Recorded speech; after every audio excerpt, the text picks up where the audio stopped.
I'm going to tell y'all right now, all of these wonderful people would not be here without Patreon supporters like you. If you enjoy credible news, reviews, and commentary on UFOs and UAPs 5 days a week, you want to support this show. What's your name? Marty. Marty, look how easy this is, Marty. Pick up your phone. Boom, you're a Patreon member. I mean, look, it's so easy. You just click the link, which is right here. Just for $1 a month, you can support this show. Just fill out the information and pledge what's comfortable for you. It could be $1, $5, $10, or who knows. Just support.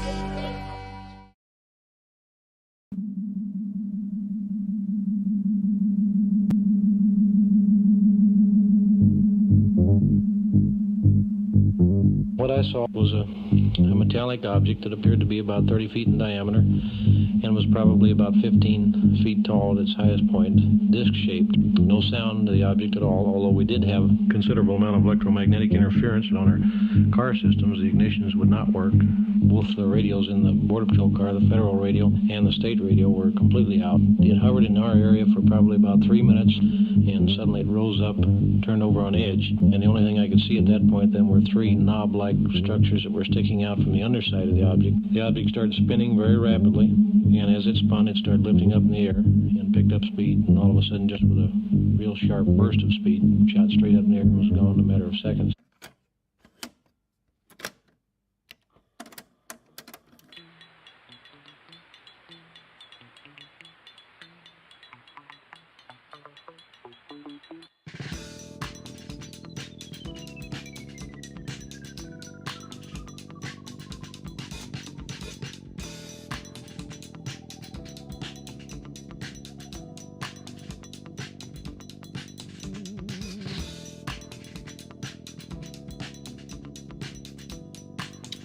Hello, good morning, good evening, good day, good afternoon, and aloha.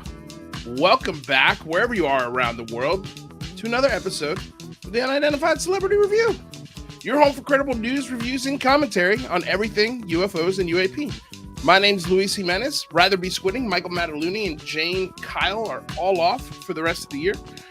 It's just me today. We're going to be looking at our top 10 episodes. We'll be continuing our look back at the top 10 episodes of the 2021 for UCR. Today is number 8, and we've got a really good one for you in store. I'm not going to be talking a lot because, as you can imagine, there's a lot to say when you get 4 of these folks in a room. I mean, there's a lot of information. It's jam-packed, so I'm going to start the interview and just shut up and go. But before we do, of course, want to remind you, there are great ways to support the channel. Nothing here at UCR is hidden behind a paywall. If you want, you can support the channel with Patreon as little as $1 a month, and also super chats are open for this show. So if you'd like to donate for Christmas or whatever you want to do, just because you love the show, super chats are open. So please feel free to do so. Also, want to remind you guys, what else do I remind you? Oh yes, I want to thank our moderators, Aaron Desario, Tina Tomaszewski, Rodrigo, all of you guys that are moderators. I appreciate all the help in keeping the chat clean. Don't forget to check out the links for everyone that's in this discussion in the description below. You can also find links to the merch store. So if you want a cool hoodie like this one with a dolphin inside a Tic Tac to represent our Dolphin Empire running gag through the show that started on the first Big Phone Home with Jazz Shaw, feel free to check it out. It's a really cool store. And of course, want to say, last but not least, thank you to KGRADB.com and everyone over there. They replay our shows on KGRADB every day. So check out their schedule on their website. And we're on live every Friday from 1 to 3 o'clock. Other than that, you guys, let's get started with today's show. I want to say hello to everyone else also in the chat. Let's see who's here. We've got Neurostream. What's up, brother? Is this like a rerun, just replayed back as aired? Yep. This is I am live. This is me right here. You can ask me questions while I'm in the chat. But we're going to be replaying the show. The show from July, I believe it's 27th. If I'm not mistaken, let me take out the date. July. Where is the date? I was here a second ago. Anyway, yeah, this conversation happened in July. It was between Grant Cameron, Richard Dolan, Melinda Leslie, and James Iandoli from Engaging the Phenomenon, who set up this whole conversation. And the main topic of this conversation was the aviary and the Invisible College and what it is and how it started. And yeah, there's just a ton of cool information. It was just a fun discussion. Grant Cameron's connection was pretty bad, so he didn't get to say a whole lot in there. We actually got to get this whole crew back together and sort of have a part 2 to this discussion, because 2 hours is just obviously not enough for just one person out of this panel. So without further ado, let's get started. Aaron Desario, Jay Flieger, Night Gazer, Margie and the Wandering Hypnotherapist. Hello there from Delaware. That's an awesome name. Thank you so much for being here. It's the first time I've seen you here. Now that I become death, welcome back. Scrooge would not approve. MP is here. The Dolphin, I say he's part of the Dolphin Insider protection team. NP is. Welcome, my friend. Nice to have you here. Tim F, Robert Lampke, greetings. Muskoka J, welcome back. Paranormal Pixie, Feliz Navidad. Ditto, my lady. Trippy Times, John Casey. Shit, getting down on it. Yes, we are. All right, so let's do it. I don't want to waste any time. Like I said, this is a very, very long interview, or it's jam-packed, the whole 2 hours just them. So I'm going to get this thing started right now for you guys. If you have any questions for me, I'll be interacting in the chats for you guys. If there's anywhere you want to stop and talk about, we could do that as well. And yeah, I think that's it. Let's get started. Let's do this. Let's bring this screen on. My hair was incredibly long for this conversation, so looking pretty scruffy. Oh, wait. Make sure there we go. It's full screen for you guys. All right, here we go. Turn the volume up. Enjoy, everyone. Merry Christmas. Number 8 on the UCR Top 10. We absolutely will get back to it. All right, so we've got an extraordinary show for you today. James Iandoli was instrumental in putting this together. For those of you who don't know James, he's a researcher and does fieldwork investigating UFOs and related phenomenon, UFO, UAP, CE5, consciousness, and more. A direct and inclusive approach to the UFO phenomenon. Ladies and gentlemen, James Iandoli. Hey guys, how you doing? We're doing great, man. Thank One of these so-called healthy foods actually drains a guy's T levels, which is his number one muscle building. you for putting this together. Honestly, we could not have done this without your help. So seriously, we appreciate it. Thanks. Thank you for being here. Yeah. Thank you so much, James. And next on board, we're so excited to have her. Owning of the UFO sighting tours, Melinda is a researcher, lecturer, abductee, covert human involvement in abduction, MyLab research, disclosure advocate. Ladies and gentlemen, Melinda Leslie. Hi there. Thank you for having me. I'm so excited to be with you guys today. I love your smile. It's a pleasure. It's so pleasure to have you. So damn cute. I'm genuinely excited. That's why. Good. Well, we're excited to have you here as well, Melinda. Thank you for being here.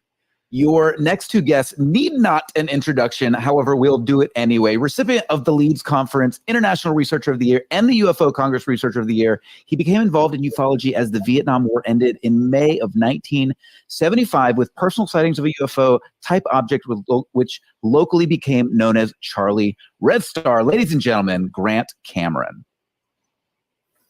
Good evening, and thanks for having me on. I appreciate it. Yeah, well, it's a pleasure is all ours, sir. Wonderful to have you, Mr. Cameron. Last but certainly not least, he is one of the world's leading researchers, historians, and writers on the UFO topic. Thank you so much for joining us today, Richard Dolan. Hey, guys. Thanks very much. Glad to be on here with everybody. Amazing to have you all. Thank you so much for joining us today. Okay, so let's get this started. James, we had brushed upon the Invisible College in the Aviary, and you piqued my interest because I was like, what's that? And you were like, we can do a whole show just off of this with Richard Dolan, Grant Cameron, and Melinda Leslie. I was like, okay, yeah, that sounds great, but come on, James, seriously, when are we going to talk about this? He's like, no. Well, let's get this room together. I think we can make it happen. I was like, awesome. So, James, I would like you to set up what we're going to be talking about today, and then let's just see where this conversation goes. Take it away, my good sir. Yeah, sure, absolutely. People may be familiar with the Invisible College. via the book written by Jacques Vallée, Invisible College, in which he kind of broke the silence about academics studying UFOs kind of behind the scenes to stay away from ridicule and people, ridiculing their work. But there's other groups that are associated that have overlap with the Invisible College, and that's the Aviary and the Advanced Theoretical Physics Group. And I actually got a really good quote from Hal Puthoff to distinguish somewhat of the difference between these groups. They're all important groups, all are, have contributed to where we are now, working behind the scenes on this topic in a very credible way, and a lot of them are scientists and academics.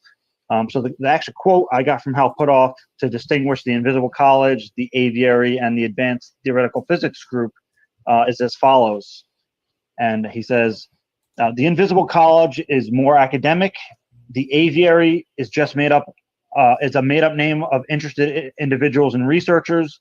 And the Advanced Theoretical Physics Group are all highly classified government researchers, all very different groups, even though there are overlap in some of the individuals.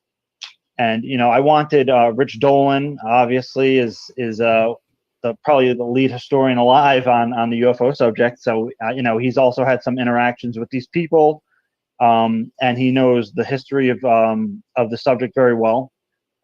Melinda Leslie has been interacting with these individuals and studying all these groups for 30 years, if not more, as well as Grant Cameron. So I couldn't think of a better group to put together than these three. Well, Melinda, I know that you were saying pre-show that quote was sort of the best quote to set off this conversation. So let's talk about it. Why was that quote the best way to start off this conversation? And what is because I just saw in the chat, like someone just said with a $5 donation, I'm a dum-dum. What is the Invisible College? In case they haven't read the book, they're unfamiliar with Jacques Vallée's work. Where do you want to start, my lady? Well, when James told me, I think it was 2 days ago, about the quote from Hal, I said, James, we got to start off the show that way, because I thought that quote really, was great for a bunch of reasons. First off, Hal's been a member of all the groups. So he's been in it from day one, and their original meetings in the early 80s. So Hal's been there all along. And he's pretty, open with many of us in the field, and that James is able to call him and get clarity on the groups. Now, as soon as James told me, though, I also realized, while he did give an accurate answer to the differences, there was a little bit of a deflection, away from the significance of, and that he did emphasize the differences as opposed to the fact that all these groups were connected. And there's a reason why he's been in all of them. So there you go. So I thought it was perfect because it's directly from the source, from one of the members. And again, while it was accurate, there was a bit of a deflection in it away from the significance. So, and then as far as the Invisible College, I admit I did not read Vallée's book, The Invisible College. And I did a little bit of research online, but I'm actually the wrong person to ask. So I'm going to deflect on one of the other guys who can answer that more thoroughly, because please educate me as well. Yeah. Grant, I saw you light up a little bit there. Did you have any thoughts on that? Well, I would distinguish the three groups. The Invisible College these are all sort of unofficial. It's not like you got a membership card to any of these groups or anything like that. Right. The Invisible College goes back quite a ways, and it's just sort of a hypothetical understanding that there are a bunch of academics who don't want to be involved, or people who are in the background who are trying to get patents and stuff like that. And that, I think Melinda can get into. I mean, now they're sort of running, what was it called, Melinda? There was another name they got for it now that Jim Semivan put about 50 people or more that are involved. So that's the academics. The Advanced Physics Theoretical used to be known as the UFO Work Group, written by a New York Times reporter about it. And then was the documents from the group, and it was run by John Alexander. And what he was doing is what they're trying to do now is trying to get funding from the government. So everybody in the group had a top secret SCI clearance. They were on their own dime. They were at a secure facility on the East Coast. And so that was that group that met in the mid-1980s.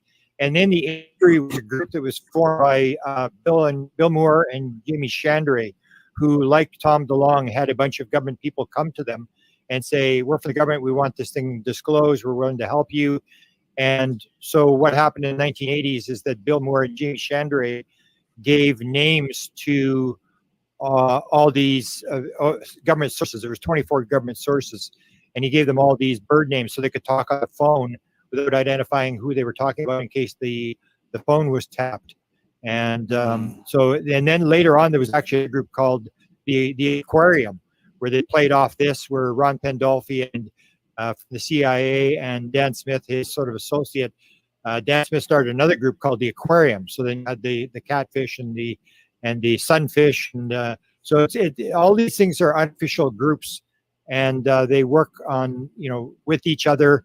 And the way I see it, the bottom line of the whole thing is that if you're an academic or a scientist or whatever, my impression is that what they do is if they find somebody's got material that's being fed, like Tom DeLonge's being fed, Bill Moore's being fed, they all run there to find out what are they being told, who's telling them, or if there's money involved. So Joe Firmage had a bunch of money. They all appeared and worked for Joe Firmage because he had the money and they could finance stuff.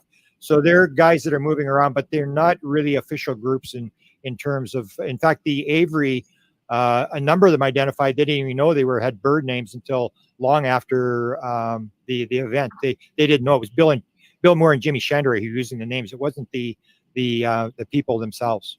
Oh, so it was only two people out of this whole group.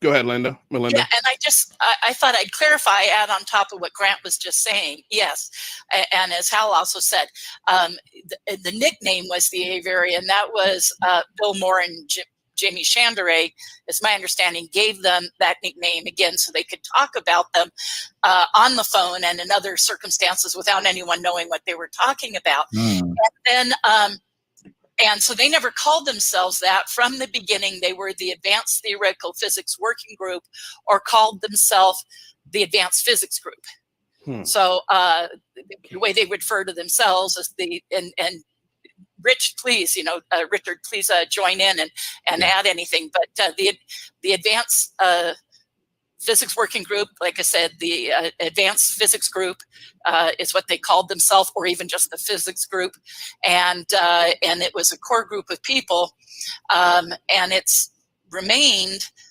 pretty much to the day, certainly through NIDS and BAS, and prior to that. We'll get all into the timeline and how one group evolved into the next, I'm sure, coming up. But I want to give Richard a chance to say something. Yeah, hi guys. There are a couple of things actually that first of all, I'm going to just say I think Grant and Melinda know the details of all of these groups better than I do. But there were a couple of things that I'm going to say a little differently. So the Advanced Theoretical Physics Group is very distinct from the Aviary. And as far as the Invisible College goes, that was just Valet's book from 1975. It was early. And we're talking about that because it's just a great title. Like the Invisible College, let's face it, is a cool name. Yeah, we all wish we had first. It is cool. It is very cool. But Valet, yeah. So he's talking about it, and in connection with the strange and the paranormal, and it's not just UFOs. Like he talks about Uri Geller in the Invisible College, and basically how there's this group of academics out there who are very quietly investigating all these weird things. And by bringing in Uri Geller, he's talking about Stanford Research Institute, and that brings in Hal Puthoff, who, as Melinda correctly said, he's the one guy who's in all of these things. Hal Puthoff has consistently, he's been in every one of these groups. But the really important ones to talk about is the Advanced Theoretical Physics Group and the Aviary. So let me just do that. So let's do the Advanced Theoretical Physics Group. This was actually written about years ago in a book called Out There by a guy named Howard Bloom in 1990, except he called it the UFO Working Group. And this book, it was a bestseller at the time, and people were like, wow, a UFO Working Group in the Pentagon. Who are these guys? Well, he basically got it kind of right. He got a lot of details wrong, and the name was wrong. So as I think Grant and Melinda were saying, John Alexander, who is still around, and he's a colonel in the U.S. Army, very interested in psi phenomena, starts this group. And he said this to me personally, and I know he has said this publicly a number of times in his lectures. So John, at the time, states that he was convinced that there was a UFO cover-up within the bowels of the Pentagon. That was his belief, and that was the belief of a lot of the people he knew. And so his idea was to start this group of absolutely top-notch scientists with security clearances, like Puthoff, like Bob Wood. And Richard, though, the year is what again? 1975 when he's doing this. I don't think Doty was part of the Advanced Theoretical Physics group. Was he? If someone correct me if I'm wrong. I didn't think that he was. No, he wasn't. No, he was not. But there were a lot of other very, very sharp people. Ron Blackburn was part of it. He was another colonel with PhD. Kit Green was in it, and many others. So what Alexander always had said was that the idea was to get these very brilliant people together to deal with UFOs, to put together UFO evidence, gather together.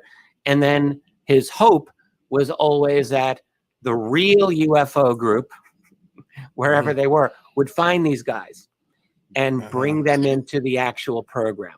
This is Alexander's official statement. And what Alexander always said is, well, we looked around and I knocked on every door possible. And I can tell you, he says, there was no other UFO group out there. We were it. And I spoke to one former member of the Advanced Theoretical Physics group who said to me, that's total BS. Yeah. But he was afraid of Alexander. He was terrified of John Alexander. And would not he say is that a scary guy. I cannot imagine dealing with John Alexander, maybe 30 years younger. I'm sure he was intimidating. Yeah, but Rich, I agree.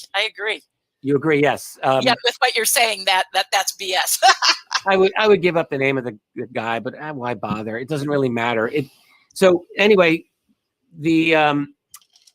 and in fact, this other man was absolutely convinced and knowledgeable of other deep black budget competing UFO organizations. So the Advanced Theoretical Physics group went for a few years.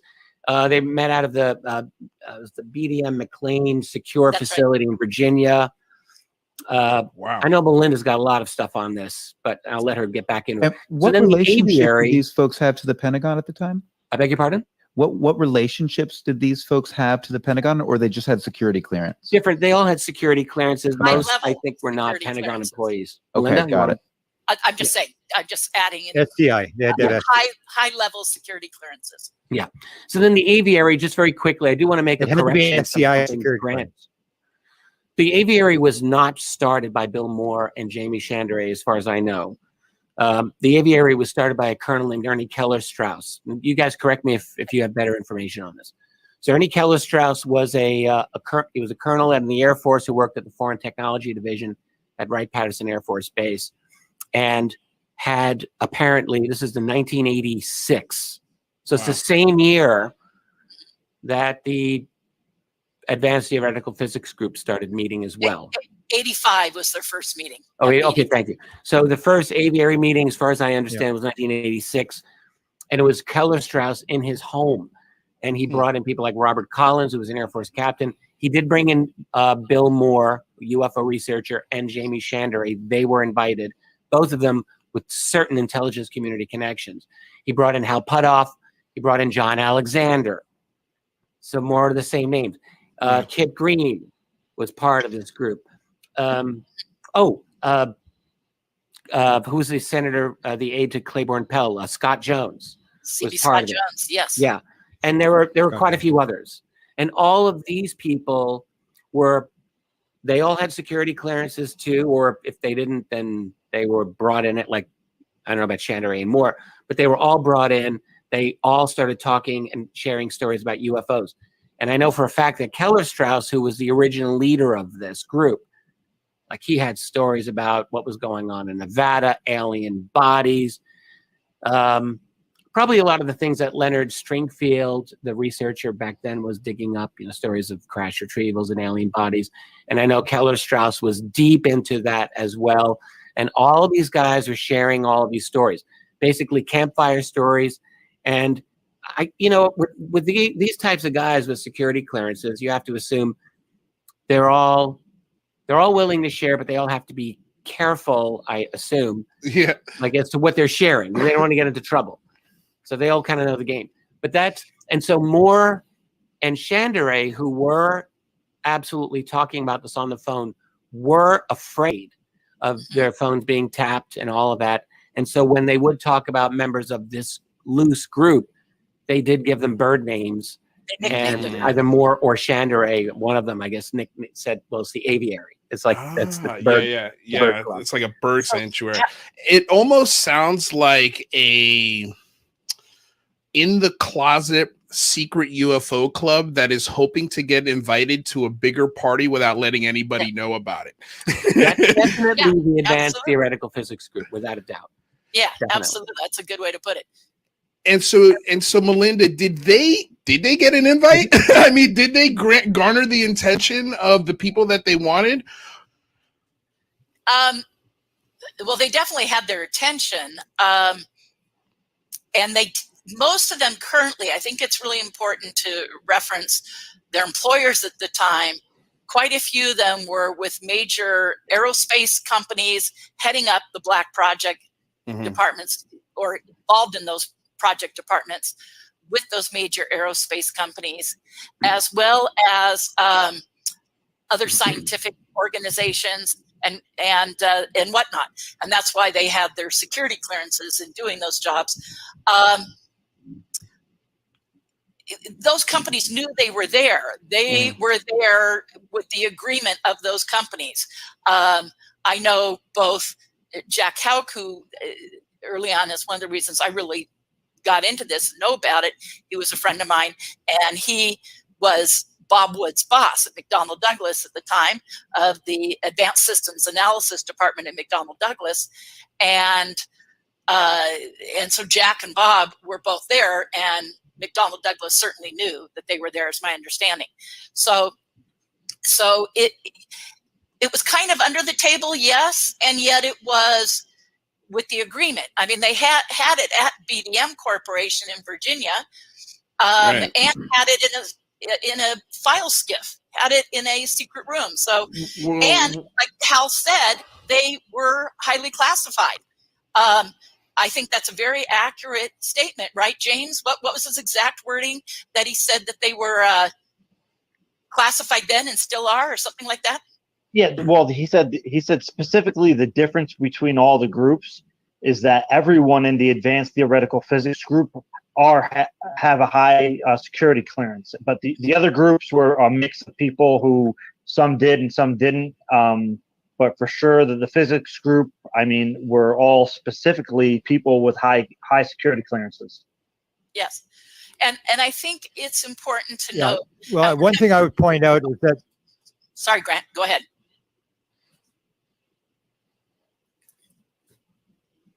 Go ahead, Grant. He's on a little delay. No, I think it's important to point out that both Melinda got the notes from Jack Houck when he died. So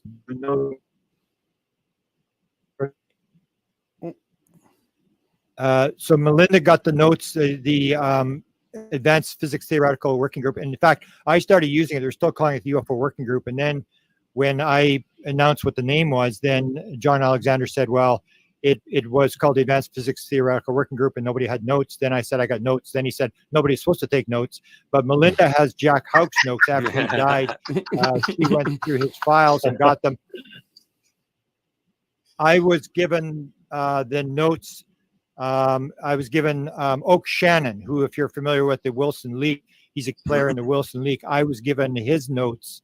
I was told that I had released the notes. He has not died, so I have not released the notes. But the cover page showed that Department of G, and I have the actual clearance of the two guys going into this, and it's a top secret restricted document. And so what happened was when I got the notes, I sort of announced this first at Eureka Springs. This would be about 2003 or 4. And suddenly I got a call from Hal Putoff. He said, "Yeah, I understand you've got notes of a meeting. Can you tell me who was at the meeting?" So I sent him all the names except for Oak Shannon's name, and I never heard from him again. But of the notes, and what the notes to me is what the story John is putting out. From what I can tell from the notes, they weren't getting anywhere. They knew Bobby Rainman with back engineering, but this went from topic to topic, all these notes, and they had nothing significant that I could see in these notes. Melinda can talk about what was in Jack Houck's notes, but we both have the notes with the names of the people, so we know exactly who was in the group, and there was about 20 people. I may differ from you in that there's, at least in what I have, there's extremely significant stuff. It outlines their existence for being and what they were interested in from the get-go, and that they still are today. And one researcher, I can't remember, somebody said this online recently, and I wish I could remember, I would like to give them credit, said this group had a revolving door, that people came and went from it over the years and through its incarnations into other groups. See, there's all this overlap from the various groups, like we said, and even going back to, there's evidence and information that it went back prior to 1980. And different people involved, you know, or at least as early as 1980. But we know for certain what the notes we're talking about. If you guys have that, Mike and Lou, you could put those up. I gave them to James to give you the agenda and the minutes from that original meeting. We could just show people if you guys got them. James, did you send me that in a? I sent it to you in a message. Okay, Probably... I just saw them. So give me a second. Yes, I can pull these up. I just need a minute, my lady. There's two pages next to each other with handwriting. Let me point out. Let me point out, Melinda. I'm not disputing that there was very high power people. I'm not disputing there was high power people. I'm saying what they discovered in terms of what they were trying to find. It looked like they couldn't find anything. In fact, there was the most significant thing I saw was this NSA guy that I think leaked the story to the New York Times, was talking about the fact that he had met a guy inside the Air Force or something whose job was to go into the UFO community and get pictures and have them destroyed. I mean, that was about the biggest, aha moment in it. But when you look at cattle mutilations, they really had not. It was just, they were theorizing. They really didn't have any distinct inside. They didn't know where the bodies were. They didn't know where the crafts were. There was none of that kind of stuff in the notes that I saw. And I've got maybe 20 pages of notes. Yeah. But there was stuff like what it said, what they were interested in. And I'll just simplify it for everyone. I think if you guys go to the next slide after that of the next two pages with a lot of yellow highlighting on them, is that they were very, very interested in the technology of UFOs, so UFO technology. And this is two of the overheads they had back then. There was no such thing as PowerPoint in '85. And so they were using transparencies with a transparency projector. And I remember that. I remember that. You're taking me back here, Melinda. I love it. Some of your audience might go, huh? What? Overhead projector? Yeah. But I used to create those for jobs and stuff. But anyway, so but these were two of the overheads. And then the highlighting was mine from many, many years ago. It's even kind of faded. But their objectives were the technology, as it says there, to obtain technology spin-offs, non-lethal weapons, biological, raw materials, et cetera, et cetera. You can read it there. And then developing a gravity interaction system, that's, propulsion, and discover high-tech, reliable paranormal performance using technology to verify psychic performance, another paranormal performance. And then it goes on in the next page to consolidate the data to establish a threat. And then one thing that they're always interested in, as you can see there, it says UFO data, classified database, and abduction database. From the get-go, these guys were, and which is how I got involved, in part after I was told and why I stayed involved researching it, is realizing to the degree these guys had a strong interest in abductions and still do, even though they're not talking about it. The various members, and even including going up to BASS and ATIP and OSAP and To the Stars and the task force, do have an interest. Well, I can't say the task force does, but I could say up until that point had a strong interest in the abduction subject. There's a lot of evidence for that continually, and they're funding abduction research projects and getting paying for the results from MUFON on the abduction transcription project, et cetera, et cetera. There's so much data there. I have a whole presentation. I mean, all about those details, and I hope maybe you guys link to it below, because this is not enough time, obviously, and this is not my presentation to get into it here. But people, I have all the details about that and my personal involvement with them and their involvement with abductees combined with their involvement in technology. And then the other thing it said on that last page, you don't need to bring it up again right now, but that last page also said to establish a threat. And I've even dialed back from that being of interest to them now. And in reviewing my notes for being on with you guys today, I realize how much their interest in a threat still existed going back then. And it made me go, like I had to reevaluate that. And so we can get into that later. But there you go. Super. That's just I would just like to add, yes, thanks for that, Melinda. Again, to emphasize, at the same time that these meetings are taking place in this SCIF, in this sensitive compartmented information facility in McLean, Virginia, the Advanced Theoretical Physics Group, at the same time, a lot of those same guys are meeting informally as part of the Aviary. Yes. And what we also know is that their interests were absolutely, there was no question for those guys that aliens were real. So that was a given. That recovered craft was a reality. So crash retrievals was a reality. And that bodies had been recovered and technology was being studied. And I think it's important to emphasize this. These are the stories, as we now know, were being discussed informally by, starting with Ernie Keller-Strauss. And by the way, Bruce Maccabee wrote I don't know if he hasn't published anywhere. It's called Hawk's Tales. Ernie Keller-Strauss was Hawk. That was his. So this is a book about Keller-Strauss and his stories. And I have an unpublished copy of it. I don't know if it exists anywhere, but I think it's on Bruce's website. You can read it there. Can I ask you real quick, Richard? Yeah. What do you think that these scientists, these guys that are part of this group, if they were asked, let's just say publicly, you said behind the scenes that these guys are all on the same page that this is alien, like there's no debating it anymore. But if, let's say, they were put in front of a camera and somebody asked them that, do you think that's the answer they would give, or would they go back to the, well, we don't know kind of thing? We have to be open-minded. It's the CYA rule always applies. And and all of them have got security clearance. It goes to this day. Right. One of the members of that group, when the Davis Wilson notes were published in June of 2019, I have never given up the name of the person who showed me several pages of that document back in 2006. But one of those guys showed me in 2006 several key pages of that document. And when they were publicized in 2019, Grant and I have our own little fun backstory about all of that. But I begged the man who showed me those documents years before if I could just use his name. And they're all terrified. Every one of them, they're all terrified. They don't want to lose their security clearances. That was 2000. More than they're willing to take publicly. That was 2006, though, right?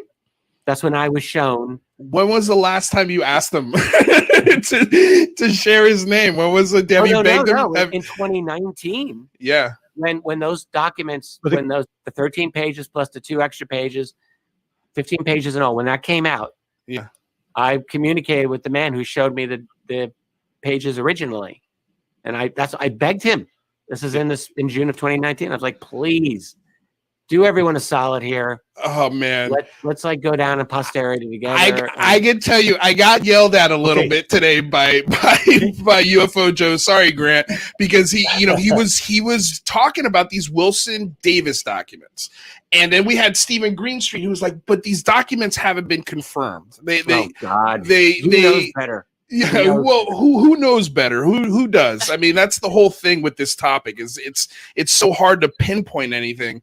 You listened to Leslie Kane and Ralph Blumenthal talking to Jay at Project Unity from about a year ago, and you read between the lines of that interview. Yeah, the information. There are people who know this is real, and they're all terrified for one reason or another to go out publicly and just state the truth. Grant and I knew immediately, and Melinda knew right out of the gate that document was for real. Yeah. And Can I ask you a question? Real quick, Grant. Wait, hold on a second. Grant had something to say, and I accidentally cut him off. So let's get his thought in here. Yeah. I just want to add, Richard, we had a conversation about this before. The other problem is not as much this being scared. I was cut out. I was dealing with a lot of these people early on, and they got cut out. And that was told to you, I believe, is you say, okay, can you tell me what's going on? Can you tell me who's running the show? And they'll say, yeah, but I'm not going to tell you because you're going to go to the New York Times. I'm going to have to deny it. And then nobody's going to stop talking to me. I think that one of the key things is they're trying to figure it out as well. So that's why Eric Davis won't confirm, because if he admit that he leaked this document, that he had this document and he was handing it out to people and he had taped this whole thing, I mean, that's the end of his career. They're trying to seek access as well, and they're not going to out the thing because they're trying to figure it out as well. Once you talk and expose a secret, nobody talks to you anymore. Exactly. Right. No, you're exactly right. Can I ask a question? So I'm just curious. When you said, so you were saying that the UFO working group which was actually called the Advanced Theoretical Physics Group, which is also associated with the Aviary. You said that those folks absolutely 100%, it was a given that there were metamaterials, there were crash materials, there were alien bodies. This was a given, and they were all working backwards from this understanding. Yep. Do you know if any of these folks, and I know you can't give names, I know you can't share that, but do you know, did any of these people speak with you and say, we know this because we have visual confirmation, or we know this because we have physical confirmation? Do any of these folks who spoke with you, did they have direct physical confirmation? I will answer that. Let me think. One of them, absolutely yes, to me personally. Okay. Absolutely, total confirmation. Same here. Yeah, and then another one is really good at weasel wording his way out of things. Let me ask you this, Richard. Are these people that are open today? Yeah, that are out there? They're alive. Yeah, they're alive. Yeah. And they're working? Are they working on this show? I gave you a list. You want to bring up the picture of the list? Bring up the first page. Just bring up the first page of the list. There's 1, 2, and 3. So I will just say one of them said to me years ago, and I said this publicly many times. I've never given up his name. But he said to me, I have known, he said this in 2004 to me. He said, I've known for 10 years that at deeply, deeply classified levels, he said, so compartmented that you who study this would still be shocked at how classified this is. He said, I know for a fact that at that level, there are scientists who have in their possession alien technology and at least one body that I personally know about. He practically whispered that to me when he said it. But that's the exact word. Exactly. Oh my gosh. And so then I said, this is an interesting follow-up. I said, well, what did the body look like? And it's so funny. He said, well, I didn't say that I saw the body myself. But this is what exact quote was. The data became known to me in such a manner with such personnel present that it was incontrovertible. That's how he gave it to me. Exact statement. So, I'm sitting in his office with him and I thought, I will believe this. I will choose to believe this. Because the thing is, look, I could have given him up at any time. And I mean, I realized he trusted me. He said a few other things in that meeting which are germane. He said, think of it this way. Let's say you have all the information, or you know who the top 10 or 12 or 15 people who've got all the real dirt on UFOs, like where the bodies are kept. Right. Like let's say you know that. He said, where do you go with that information? Do you think you go to the New York Times? This is what he said to me. This is back in 2004. Right. He said, so let's say you go to the New York Times. First of all, you know they're not going to publish it. But if they did publish it, what then? It's totally deniable. Then that person's name gets put out there, and you lose your security clearances for the rest of all time. And it's true what Grant was saying before.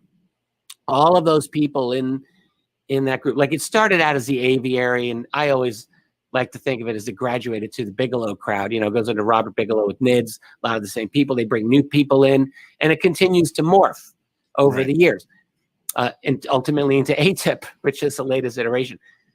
But all of those people, like, are they actually at the center of the labyrinth? No, they're not at the center of the labyrinth. They want to be there. They want the answers. Right. And they will do everything that they can within boundaries of law and their security clearances to figure this out. And which is why, like, when one of the members of that group later became Edgar Mitchell, of course, in the 1990s. Edgar Mitchell gets brought in. He's part of the NIDS group with Robert Bigelow, where you got Putoff and you got Green and you've got Colm Kelleher and Eric Davis. And Mitchell connects for a little while with Stephen Greer. In 1997, they go to Washington, D.C. Greer's giving his briefings, basically with the document that he got from the Rockefeller, Lawrence Rockefeller group that he wasn't supposed to do, but he does it anyway. And he takes this information and he's spreading it around D.C. And he's got Mitchell there, and they meet with Admiral Thomas Wilson, the deputy head of intelligence for the Joint Chiefs of Staff. All right. And they get this meeting. And Greer does his lecture. He does his thing. I think they talk about Philip Corso. And they talk about where Greer had information, specific information about where a special access program that dealt with ET tech was, gives us information to Wilson. And Wilson knocks on doors for a couple of months and finds it. That whole story is right in the notes. All right. Mm-hmm. But anyway, so what happens? Mitchell finds out in June of 1997 that Wilson's denied access. But how much detail does he get? He gets some detail. So what does he do? He talks to the Bigelow crowd. That's the new version of the Aviary, basically. And he says, this got denied. And when Wilson retired 5 years later, all right, he leaves from the Defense Intelligence Agency. They decide to send one of their own. They send Davis to go do an interview with him immediately upon Wilson's retirement. And Davis hits a home run interview, gets all those pages of notes. And that's how that whole thing happened. Man, I just feel. Yeah, go ahead, Melinda. Sorry, I was just going to say, in answer to your question, I brought up here a quote I have in that full presentation I do from Jack Houck in my original conversation with him. Again, Jack was Bob's boss at McDonnell Douglas. He was there in the original meeting and part of the group always up until his death about 5 years ago now, I think. I'm not sure, at least 4, maybe 6 years ago. I'd have to think about that. But Jack Houck, when I originally was told this, Payette Dames of all people, I think he was thrown out of this group, and I think he was pissed, and he used me to get back at them, and he did a great job, because when he told me and I went to them, they were really pissed off. So mission accomplished there, Ed, but this is what he told, this is what Jack said. My first conversation with him somewhat ended, or almost ended, with him saying, so I'm quoting Jack Houck here, I know more about it. He said basically that subject that your research associate Randy Kopeng and your friend Steve Polidoro know about. He said and he'd become good friends with me and Steve. And so he says that subject you guys know, in other words, UFOs, that subject you are so interested in. And then this is the quote: I know more about it than you could dream that possibly anybody could know. And anyway, so that's what he said. Jack Houck said that I knew more about it than possibly than you could dream anybody could know. In other words, and he said everything. He went on to list things, but it was everything. It was bodies, crashes, reverse engineering, it was everything. Wow. Okay, so I got this name, this list of names that you asked me to pull up, Melinda, and you call it the Cosmic Club, the Players, which I think. Well, that's no. I don't. I'm quoting. Yeah, that's Grant's name, and I quoted Grant. Got it. And I have 54 names total there, so you'll see there's 3 slides. But just to show everyone in the beginning, and so I gave Grant in my presentation,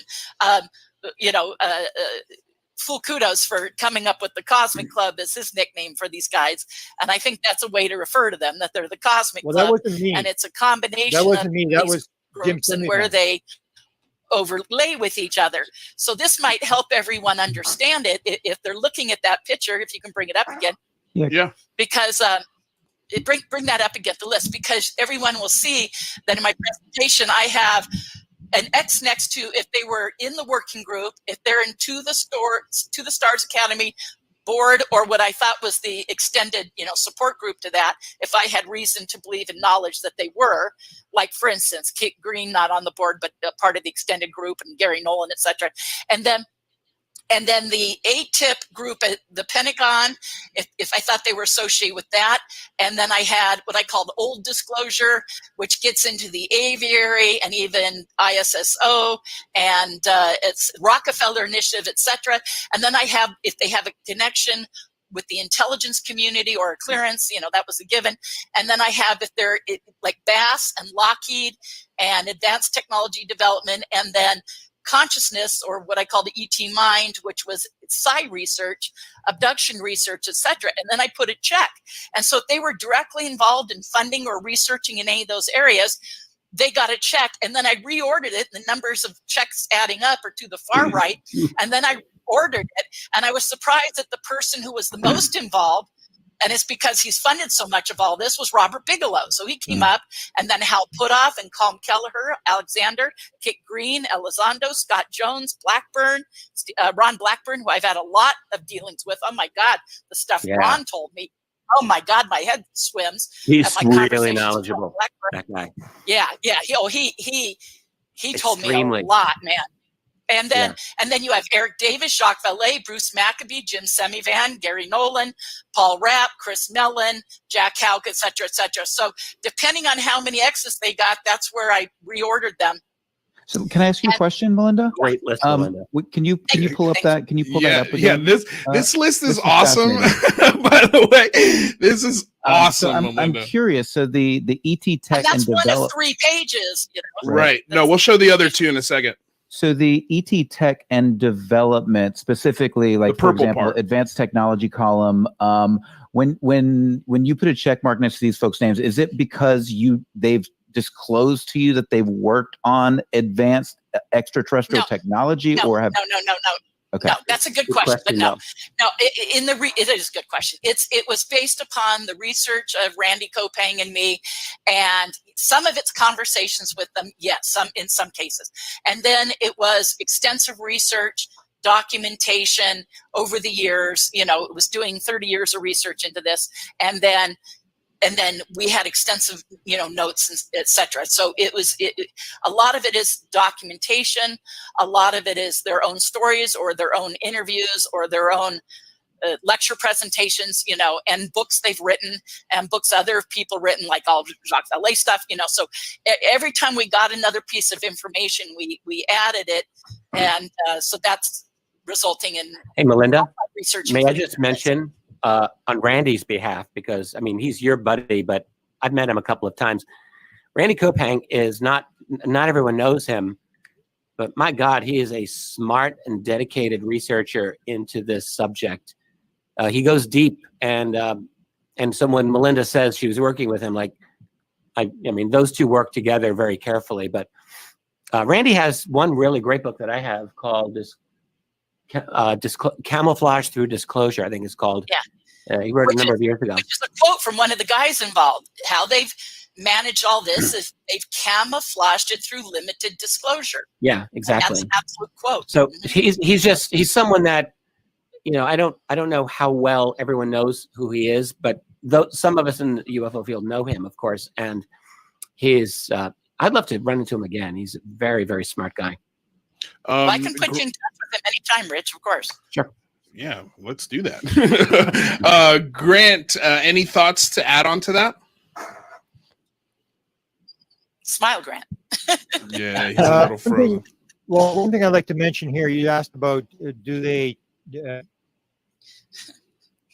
is there, do they know the hardware stuff? Eric Davis was never a member of, he was part of brought in on the NIDS program as the chief scientist, but he's openly talked numerous times about that there's hardware. When he went after Lazar, he said, and the guy's full of it. The stuff wasn't even at Area 51. He's made these comments that they shut it down in 1989. He's quoted by the New York Times. The other point I'd like to make is that I asked Jacques Vallée about the famous story, the core story. The meeting at the Denny's restaurant in the 1980s where Hal put off Kid Green and Vallée sit down and they say, there's a bunch of garbage going around here. What do we know for sure? And they come up with what's always been called a core story. We are being interacted with by some intelligence. We have hardware and we're not doing very well engineering the hardware. And that's what they had agreed on the Denny's restaurant. And I just recently confirmed, yeah, that story's true. I mean, we did meet at the Denny's. That's what happened. James, anything you want to add on to this so far? And Wilson. I was going to say, just like what Grant was saying, Eric Davis has spoken pretty openly about a lot of this, surprisingly so. So Eric Davis is somebody you got to watch and listen to. He knows when he can break or bend the rules and how they can be bent. The interview that he did with Alejandro Rojas, he's talking about the whole story of how you get into these programs and why you would be read into a program, if your potential use either now or in the future. And so I definitely recommend people go find that interview and listen to everything he's saying. He's basically telling the whole story from an insider's perspective. So that's really interesting. And again, he said in the New York Times, they quoted him saying that, the U.S. government's in possession of off-world vehicles. And this, I believe, was also, he was part of the briefings that were given to defense agencies, when they were being brought up to speed with the UAP task force and ATIP. Right. So that was being told to high-level officials in classified briefings, and Eric Davis was present.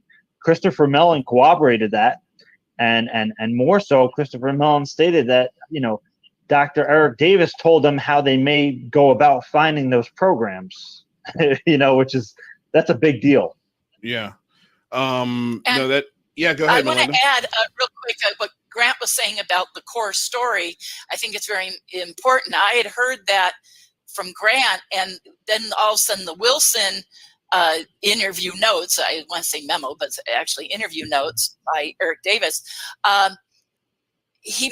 Wilson mentions the core story, in there. And I think the core story is about the technology and the aliens. In other words, the reality of it. And I think that's what Grant was just saying. He was breaking up someone on my end, but I'm pretty sure that's what I heard him just saying. And I just wanted to add that term is in the Wilson interview. Well, Melinda, is it core story or core secret? Certainly the phrase core secret repeats itself several times. I think it's the same thing. No. Oh, well, yeah. No, core they're secret. not. Yeah. Okay. So core Clarify secret, where Wilson's talking to Davis, and Davis is probing him for all of the names of the contractor. What's the name of the contractor? He's hoping it's Lockheed or Boeing or someone. And Wilson's like, no, core secret, can't tell. And so when Wilson would say that's a core secret, that's like a secret that if you give it up, the results are so catastrophic that it will just destroy everything. So those are secrets that must not be. But there is this core story that Grant was talking about as well, that Putoff and Green and Valet agreed upon, and I'm sure all their colleagues probably agreed on. But I don't know that Wilson discussed that. Okay. In the Okay. notes My with Davis. mistake then. I assume we were talking about the same thing. My mistake. Yeah. Well, yeah. Let's clarify when we don't understand, because the audience is going to get confused. So that's great that we clarify these things. Yeah. Thank So you. the core story, and I believe that the core story is also talked about in the book Mirage Men. You can see it's outlined there. They kind of explain. Kit Green's talking about what the core story is in that book. So if people want to read a description of the core story, I made a graphic of it. It's on my Instagram. It's on my Twitter. But also at Mirage Men, it talks about the core story and what it is. Basically, the U.S. government is in possession of alien bodies and extraterrestrial technology, or, UFO technology and UFO occupant bodies. I just want to add one thing here. We were talking about crash retrievals. We were mentioning Eric Davis, and someone mentioned the 2019 interview he did with Alejandro Rojas of Open Minds. That's a really good interview. And I pulled up two little quotes. The transcript's out there. Anyone can read it. So listen to what Davis says to Alejandro. Davis, as I think Grant was saying, like, Davis knows exactly how far to go and what line not to go over. Yeah.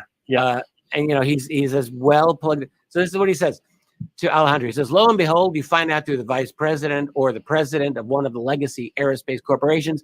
And it just so happens that they were a guy that worked on the crash retrieval program. Just like talking at him. Wow. And then he says this. He says, and you're working with another aerospace company. Okay, well, guess what? We did it too. He's talking for them. And we don't do it now, but we did it in the past. And here's what we can tell you off the record. And here's what we can in here in a secure facility. And you'll have to go another step before we tell you what it is on the record. You have to have the right clearances. You have to have the authorization for the need to know, and then you can get the full story. So it's a very complex process, end quote. That's Davis talking to Alejandro. Just throwing it out there. Yeah. And you said something very, very important there too, which is even within the group. Ron Blackburn explained this to me in great detail. Within the group, not everyone was at the same level of knowledge or in on it. Okay. Yeah. And so they were keeping secrets from each other. And he said this very funny thing about keeping information from Bob Wood that I might get in trouble for this, but I'll go for it. That Ron Blackburn said, we weren't telling Bob Wood anything. Bob couldn't keep a secret. Yeah, but that's funny. But I know it's very funny. But he said, yeah. I'm sure Bob would not be offended. Yeah. I think he'd go, wait a second. The other thing. But here's the thing. That's the other thing I should mention. Yeah, go ahead. Sorry, Grant. No, I just said you and I discussed this, Melinda. One of the things people should read, if they want to get a real good story on this, is Jacques Vallée's book number 3, Forbidden Science, and book number 4, Forbidden Science. He basically described, when we first discussed it, Melinda, he busts out and drives over everybody. I mean, he even had the hardware thing where he's talking to Kit Green and this idea where we're not getting anywhere with the hardware. And he said to Kit Green, but you guys over there with the biology stuff, you're probably doing better. And he said, maybe it's just as much of a dead end road as your metal stuff. And so you see when Jacques Vallée starts talking, he says a lot of stuff about what was, because he was dealing with all these guys, and that's what I always maintain, is that these guys were talking to each other because they could talk in confidence. These people had security clearance, and they're trying to figure out what's going on. There's no point in talking to the guy on the street. You're trying to find the people inside the intelligence community who have the answer to what you need. So they were talking to them, trying to figure this thing out. Well, during part of that was when Vallée and those guys were also on the scientific advisory board for NIDS and then BASS. So that's when a lot of that conversation that he's talking about, particularly in his 4th book, was happening, was during that time and leading up to that time. So kind of the NIDS into BASS period. And which gets into, you guys bring up that thing, if you can, Lou, real quick, that picture where I show the overlapping timelines. I think that'll help the audience. And not even if it's absolute exact, but it was to the, best of my knowledge, but I have years across the top, Yeah. and different groups like the working group Aviary, Bigelow's involvement, the Rockefeller Initiative, Bigelow involvement with MUFON and NIDS and BASS and ATIP and To the Stars. And you can see they all had different projects and things going on overlapping with each other. So every time I heard of a project or something, you know, I put in a star. I forget, I have a graph somewhere that says what the red versus black stars mean. I'm just forgetting right now, but you can see the overlap. And then the areas where I used a lighter color, like you can see it goes from a darker blue to a lighter blue, or from a light purple to, or the orange fades, is a questionable still involved, where I had reason to believe they were, but I couldn't back it up with specifics or documentation or quotes from that, you know, Melinda? like, yes. I'm curious about a little bit, like Bigelow / MUFON. You have that starting in 1994. Is that true? Is that happening? Yeah, with them funding, I'd have to go back and read their notes, but yeah, that was the beginning 94. of them. Oh, I know what the red stars are. The red stars are specifically abduction research. So each red star is specifically if they were doing abduction-related research or funding it. Right, So well, this wasn't the funding, same as when he was doing the Star Team funding. That was later. No, this is before that. This is I'm either talking about like the Carpenter debacle when he funded. Oh, yes. That Bigelow was involved in that. Okay. Yeah.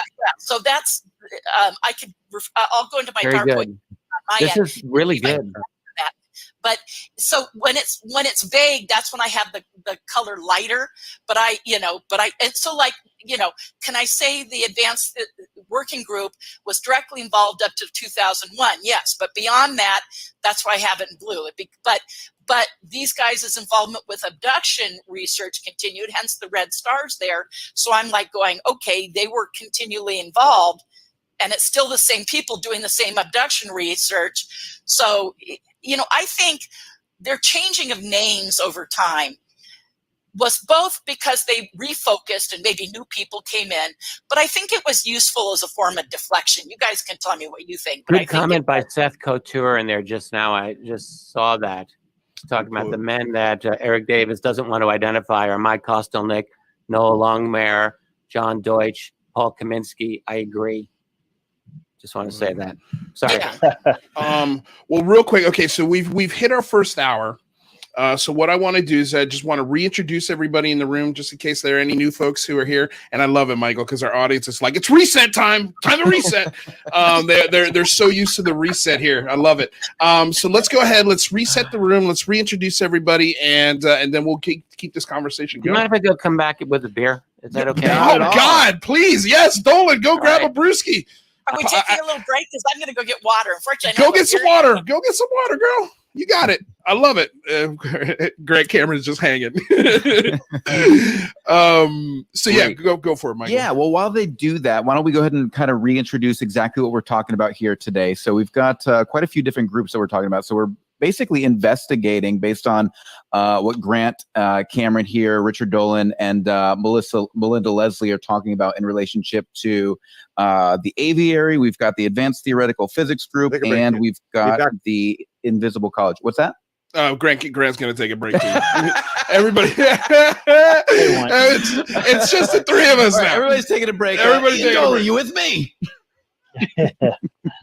Iandoli's here. Okay, so again, we're basically going back in time and discussing some of these groups that are associated and some not associated with investigations into UFOs, both in the federal government and outside of the federal government. So we've basically broken down several of these so far, again, including the Aviary. If you're just joining us now, make sure you go back and watch the beginning so you can catch up on this. But we're discussing the Aviary, we're discussing the Advanced Theoretical Physics group, and we're discussing the Invisible College, among others. We've gotten into ATIP, OSWAP, BASS, etc. And again, for those of you just joining us, we've got an amazing panel. James Iandoli is here with us. He's a researcher and fieldwork investigator of UFOs and related phenomena, UFO, UAP, CE5, consciousness, and more, a direct and inclusive approach to the UFO phenomenon. James also helped organize this event today, so we really appreciate you doing that for us, James. Sure thing, buddy. Yeah, absolutely. We've also got Richard Dolan, who's one of the world's leading researchers and historians and writers on the UFO topic. Thank you again. It's so wonderful to have you here, Richard. We really appreciate your time Thank today. you. I'm glad to be here. And by the way, I'm just connecting with one of the guys in your chat, Seth. Yeah.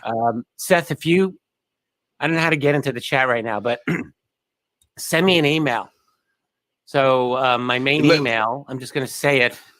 God, I hate doing this. Don't do that. No, don't do that. Don't do that. Because I don't want you to be overloaded. I can actually. James, do you know how to put the email in the chat? Richard, if you want to send that to me, I know Seth, and I can send it to him directly. Yeah, we can send it to him. Fine, that's best. Do you want me to send it to him directly? Yeah, let's do that. Let's do that. Just send it to him. Real quick though, Richard. Thank you, Seth. Let's get Grant back in here real quick. Richard, I want you know what, there's two things. First, for some reason I want to call you Papa Dolan. I really can't explain why, but I do. I just want to call you Papa Dolan because I feel like I called my father Papa Dolan. Oh, yes. Okay. Complete. Well, please don't hate me if I continue the tradition. So Papa Dolan, the second thing is I'd love to see you grow out that hair again. God, silver fox, dude. You were looking so good with that long hair. That's why I put the picture in the thumbnail. But yeah, it's hot. I saw that and I was like, wow, that takes me back. Yeah. I was actually responsible for cutting you out of the background on that, and I wanted to capture as much of that flowing hair as possible. Yeah. It was funny. It was a phase. And, please bring back the phase. I never really managed a way to contain the hair so that didn't go all crazy. Richard, the more uncontainable, the sexier. I will confer with the relevant people involved, and I will come to a decision. All right. Okay. Hopefully, Papa Dolan grows that hair back out. And third, I guess, lastly, what are you drinking, Papa Dolan? Oh, this is Guinness, my friends. Oh yes, love some Guinness. He's already killed half of it. If you want, go grab another one. No, it's my last one. I have I'm in Rochester, and we have Jenny Cream Ale, not the worst beer. I support the local people, Genesee Cream Ale, but look, it's all about the Guinness. Well, now we know what to buy if you see Richard Dolan at the bar. That's right. Always grab him a Guinness. Always Guinness. All right, let me finish this reset, Lou, and we'll get moving. Yeah, let's do it. All right, and so we've also got Grant Cameron with us today. He's the recipient of the Leeds Conference International Researcher of the Year and the UFO Congress Researcher of the Year. He became involved in ufology as the Vietnam War ended in May of 1975 with personal sightings of a UFO-type object, which locally became known as Charlie Red Star. Grant, thank you so much for being here today. I know we have a little bit of a connection issue, but you've been fantastic, and we appreciate it. Just add one thing for Grant, please. Sure. He's like the greatest researcher in the world on UFOs and the United States presidents. End of story. And U.S. presidents. Yeah. And I mean, that's, Grant does consciousness research more. He's more interested in that. But look, the fact is, Grant, you know it. Everyone knows it. When it comes to United States presidential policy on UFOs, you are the best. Awesome. Amen.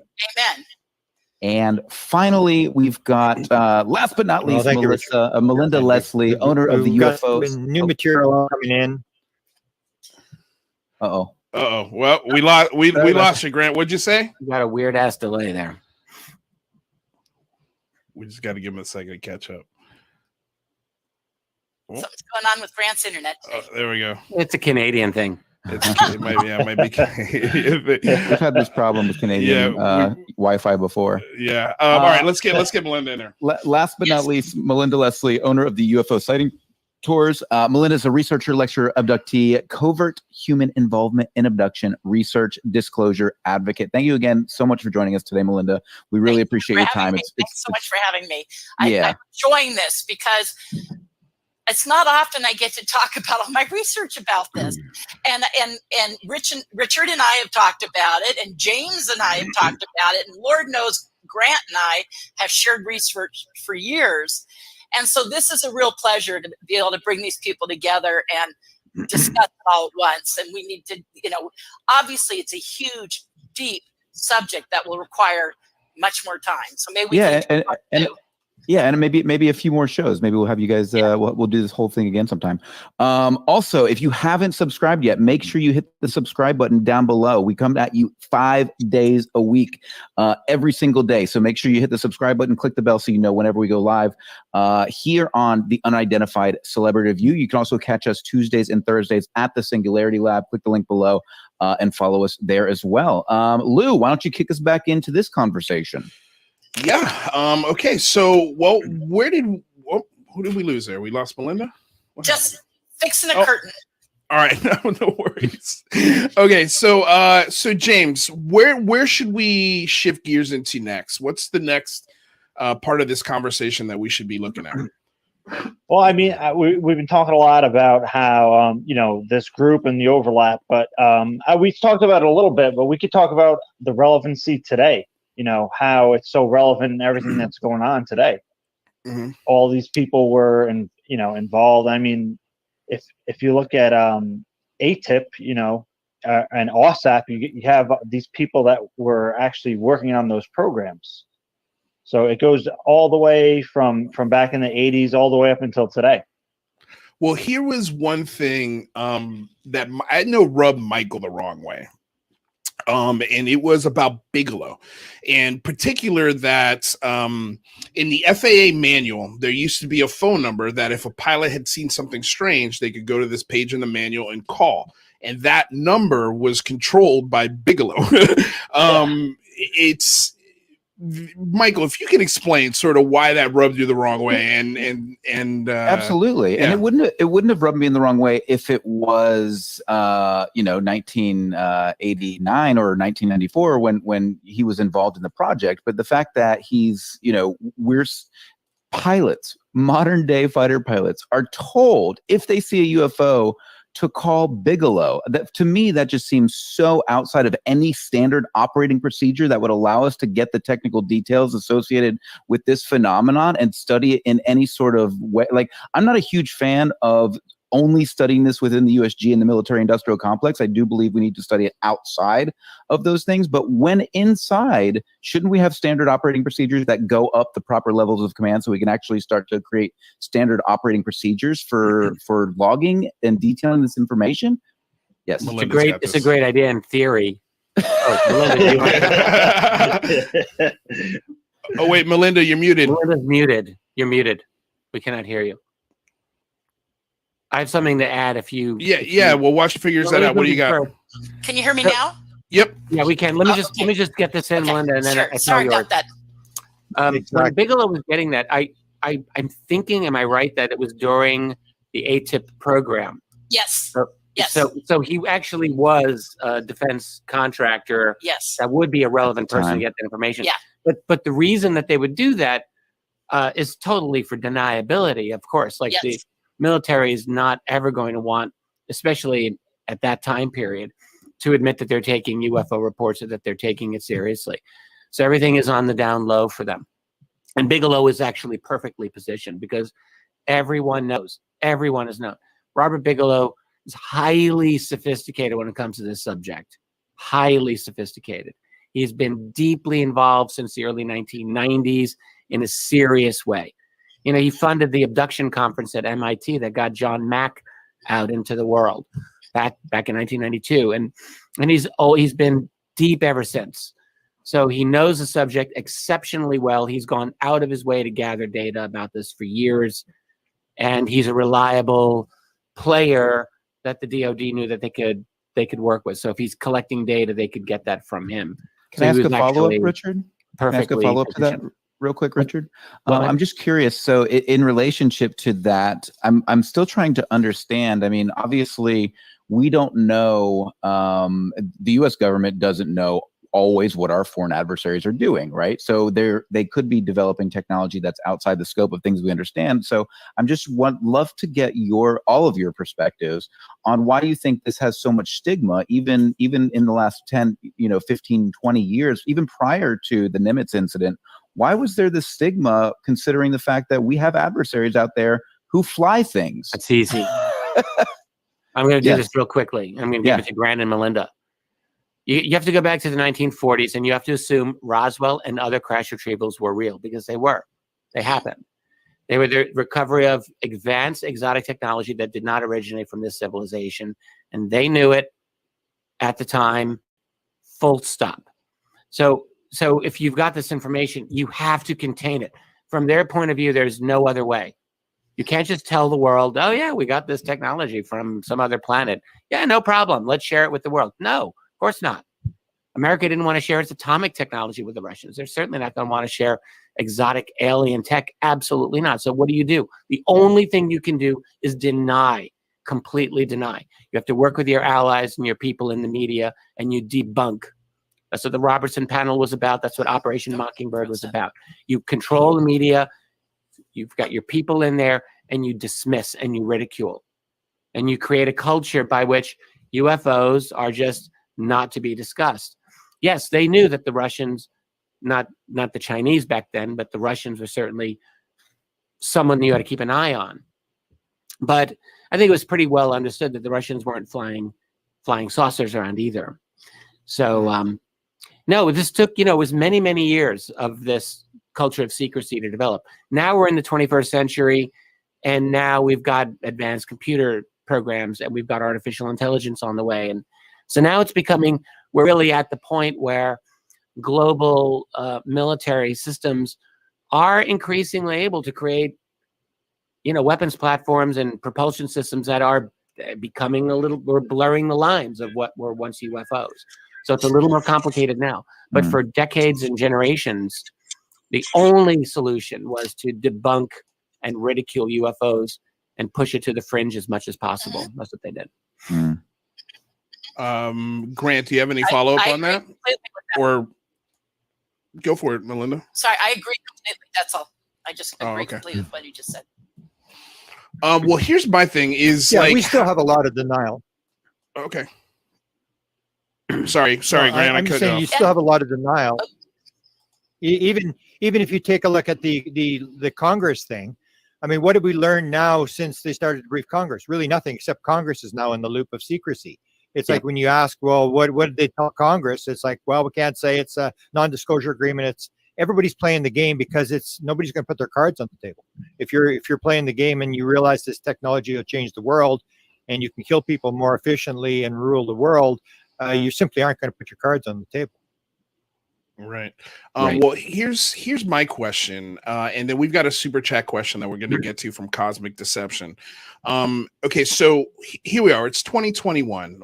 We've established that there seems to be groups of very well connected not government, but possibly government contractors who have been privy to this information. They've seen it in skiffs. Some of them have even had the clearance. Are the same people who were I don't want to call it a group. It's almost like a book club is the way, like this really exclusive book club. But instead of books, they're talking about UAPs and UFOs. But then again, they're also compartmentalizing that information within the group, which I think is hilarious. But I guess my question is how does that group start to become a little bit more transparent? Are we going to see and hear from these folks a little more now that the story, and like you said, Richard, the technologies, the supercomputers, the singularity, as Mike likes to call it, we inch closer and closer to it every day. So these technologies start to get blurred. Do you think that's going to give the confidence to the people inside these organizations? And are you talking about the UAP task force specifically? I'm talking about, is there still an aviary today? Do we still have an invisible college today that does the same thing? And if so, are we going to see these guys be a little more open as opposed to just staying in this closeted book club and never talking to anybody except for in, dark places and in shadows where they're like, don't say my name, because if you say my name, you're going to ruin everything. I have my own opinion, but maybe Melinda or Grant want to jump in first on this. Well, I have a feeling, Richie. I know, Richard. I think you might agree with me. There's a yes and a no to that. So okay. The group known as the working group that morphed, morphs throughout time, but it morphed into NIDS. And then when NIDS got funding from the U.S. government, it became BASS. And then BASS was the beginning, and then it changed to ATIP. And then they were fully getting government money, which is why, Mike, like you said, why those reports were supposed to go from the FAA to Bigelow is because they were going to BASS and then they were going to ATIP. So it's actually rewritten in the FAA thing, go to BASS, and then it's rewritten and there's documentation showing that's go to ATIP. So So that shows the transition there. And then ATIP was always under OSAP, and so was FAST, because the funding for the research out at Skinwalker Ranch was from OSAP. So we are able to show the layering of these things morphing from one to another, and they're forming. And then, of course, ATIP, we know well, begat what we now know as the task force, the UAP task force, and because of Elizondo and his whole story, we know that. So, yes, I think the working group guys in the midst of this have stepped into the background, and the part that became ATIP became more public, with the exception of one unique kind of outlier in the midst of that, which was To the Stars Academy. So with To the Stars Academy, they were being public, and there is a public face. So that became the new working group, if you will, yet with all the people still associated, because Jim Sammy Van always told me we're like 50 people. It's actually a bigger organization. So that's where you get into some of the same, probably most of the same players still involved to varying degrees in that, because you get into Kit Green and you get into Nolan and his involvement, et cetera, et cetera. That's the whole thing. And so I think that became kind of the public face. But as far as their involvement with their security clearances, you're still not going to get anything from them. Right. So anyways, that's my understanding. Please, Grant and Richard, add in your understanding of it. I'll just very quickly say I totally agree. Okay, thank you. Totally agree. Grant, you go ahead. Sorry. No, I just wanted to add that the Cosmic Club, I think, was a name that Chris Bledsoe had used, and I think it was coming sort of from Semivan, this idea there's 50.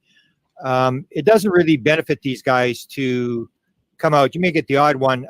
One of the things I think that I always point out that people forget is that there's a lot of money involved in this, that a lot of these people, Hal Puthoff has patents, Gary Nolan's got patents, Lou Elizondo's got patents, that some of this has got to do with, if you're in the background and you're working on it.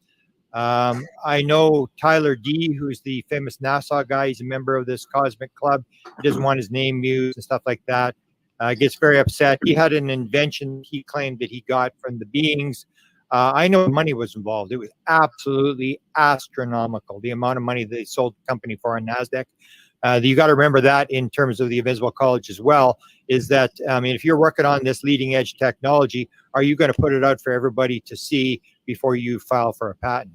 Mm-hmm. Yeah, it's a good idea to remember this, because sometimes it's easy for people to get into this mindset that this is like the disclosure club. Yeah, that's not accurate.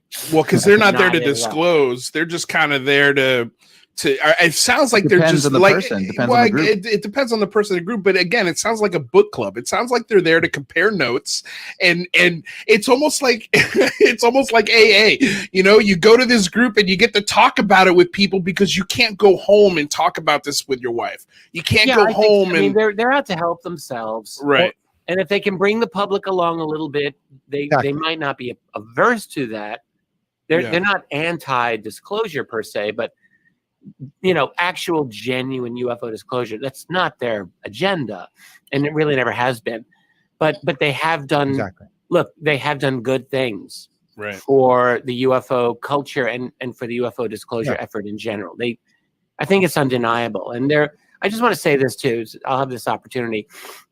There are folks out there who continually, and some of them are very high profile UFO people, I'm not even going to get into names, someone else can if they want, who are calling all of this like disinformation and a psyop and a false flag even. You hear this. And I just think nothing could be further from the truth. I think this is absolutely, not only is it wrong, it's toxic, it's poisonous to our field. We're not dealing with a false flag. This is not like some government op. All of these people have government clearances. Yeah, they do. And it's not like they're angels. I mean, we're human beings, so they've got their own motivations. Mm-hmm. They're not out for revealing everything. I've had people write to me frequently saying, well, I don't see why they're not just, doing this for the good of humanity and telling everything they know. And I'm like, they can't. I would love for them to do that too. I would love that, but that's not going to happen. That's not their world. That's not how they think about this. So they have their own motivations. And as Grant pointed out, yes, I think money, and Melinda said this too. I mean, money is important. Now, where are they getting their money? How are they going to get their money? It's a really good question. Certainly the TTSA business model wasn't really well designed to make a lot of money, in my opinion. So, but I'm sure it was designed to spend money. That's for sure. I think, do they want to get a larger piece of the defense pie? They want to get what Lockheed's getting, or Boeing, or Raytheon. Maybe that's it. I don't know if they could really actually ever compete with those types of organizations, frankly. But what do you think it's also true, like some of those people, and Chris Mellon's part of this too. I've had some long conversations with Chris Mellon. And I'm just going to say this. I mean, my opinion, I think he's very frustrated with UFO secrecy. I think that's real. Yes. I think that's genuine. I think it pisses him off, and it bothers him, and he wants to see some change in our society. And I don't think he's the only one. And I think that's a good point that you bring up, because that's important, because somebody like Christopher Mellon is somebody who doesn't have to, he's not reliant on a government contract, right? He doesn't have all of these other needs when it comes to finance. He comes from a pretty damn rich family, and he's got some means of his own. He's not reliant on the government. So I think the more we can take money out of the equation, I think it's a lot easier to believe people. But what do you think about like somebody like Eric Davis or even Admiral Wilson? Will they ever go public, or even, maybe like record something before they die, just in case? Like, what do you think about some of these guys and what they can or might reveal? Wilson's never going to give it up. Never.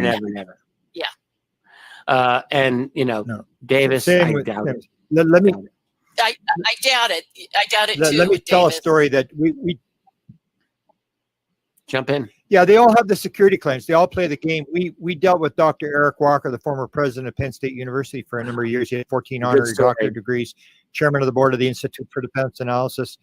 And we were trying to get him to talk. He was very, very old. We said, come on, talk. You got a chance to talk. And he basically said, this is just curiosity. Admit to me, all you're interested, you're curious as to what was going on. Why should we change the rules to satisfy our curiosity? And in the end, he had a file. We knew it, a UFO file. And his son told us that when he went to look for the file after his father died to move it to the university, it was gone. So he played the game nobly right to the very end. These guys have, government obligations and security clearances, and are doing what they think is right. And you still have everybody's in their personal interest. There's the famous joke, what does a one-star general think about all day? And he thinks about being a two-star general. So everybody's looking out for themselves, and they're playing the game. And if you violate the rules, you're out of the game, and you're going to be very patriotic. You think you're helping the country. And that's where I think Richard and I and Melinda have a difference in terms of people who are very critical of all this thing, is once you actually meet these people, when you actually talk to Helpoff or Eric Davis, or they're just ordinary people. They're just ordinary people like you and I, and they're trying to figure it out the same as you and they're just at a little bit of a different level than you and I are. And I think the onus is on us to listen to them, because they know more than we do. Absolutely, Grant. Yeah. By the way, the Eric Walker story, which Grant really dove into back in 1990-ish or so, it's one of the most important UFO stories out there. I've talked about it a lot. I mean, I didn't talk to Walker, but I picked it up, and I'm into that story. It's one of the most important UFO stories out there. And Grant was one of the original guys to research it. Real quick, you guys, this is an amazing conversation. We got about 20 minutes left in it. So what I'd like to do, because I know there's more. First of all, I want to invite you all to come back, not only as a group, but individually, because I think there's a lot of interesting conversations to have with each and every one of you. So thank you for being here. What I want to do is bring in Rather, because he's been writing down questions from the audience, and a couple of them have been really, really great questions. I believe one person indicated that when my hair grows out, yes, disclosure will happen. That was probably my favorite one. And by the way, it says that's directly from the CIA. So grow the hair out. grow the hair out, Papa Dolan, and we've got disclosure. It's all on you, my friend. It's all on you. I see my responsibility is clear. Yes, exactly. If you do that, I will buy you. Well, I can't say that because I know I can't afford it. But I was going to say an unlimited amount of Guinness. I'm sure we could work up something with Ireland, but we'll figure it out. All right. So rather be squidding. Welcome. Thank you for being here, dude. Thanks for writing down the questions. What do you got for us? I know there was somebody that you sent me in a private chat. What was that question? Yeah, Cosmic Deception. He actually super chatted this twice, and I think he mentioned that he would cry if we didn't answer it. So here it is.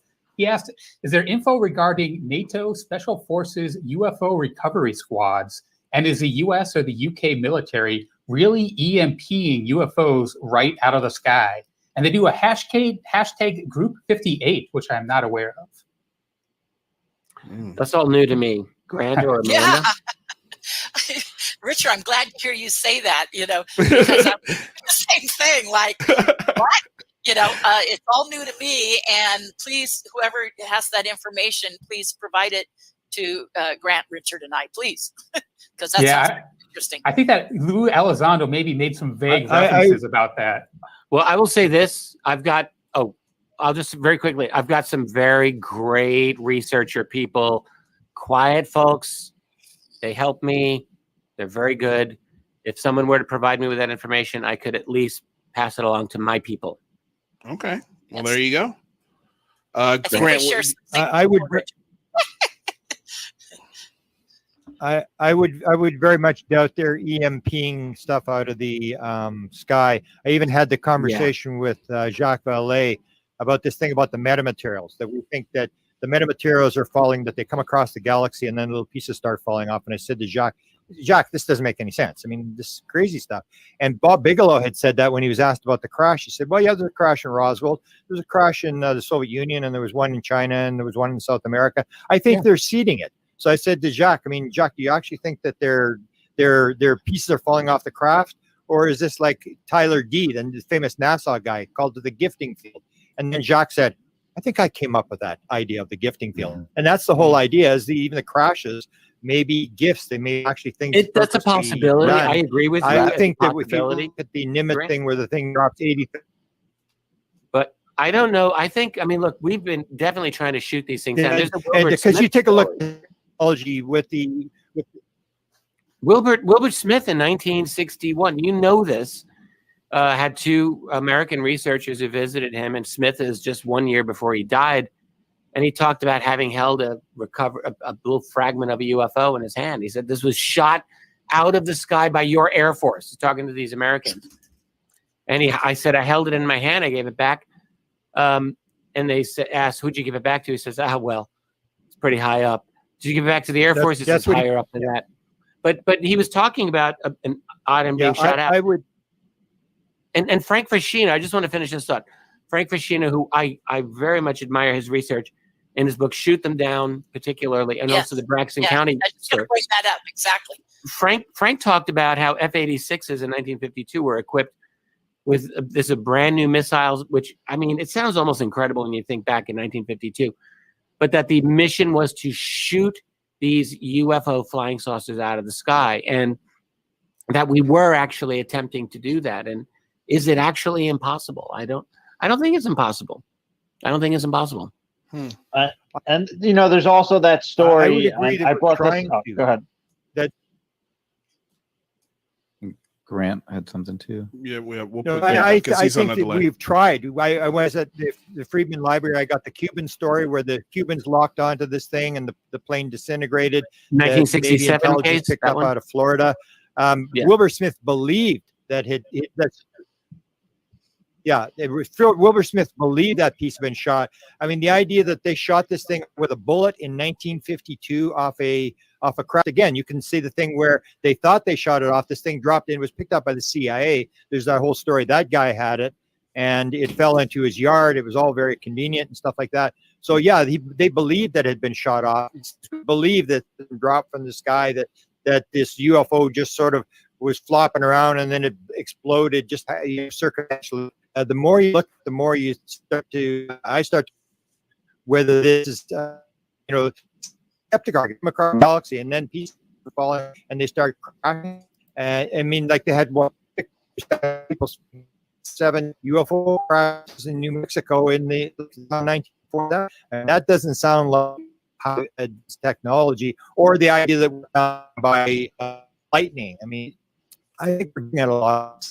The technology, if you take a look at they were with the drop from 80,000 feet down sea level or come within inches of pain, it's just technology is way more advanced than we is, and even physical as we think it is. As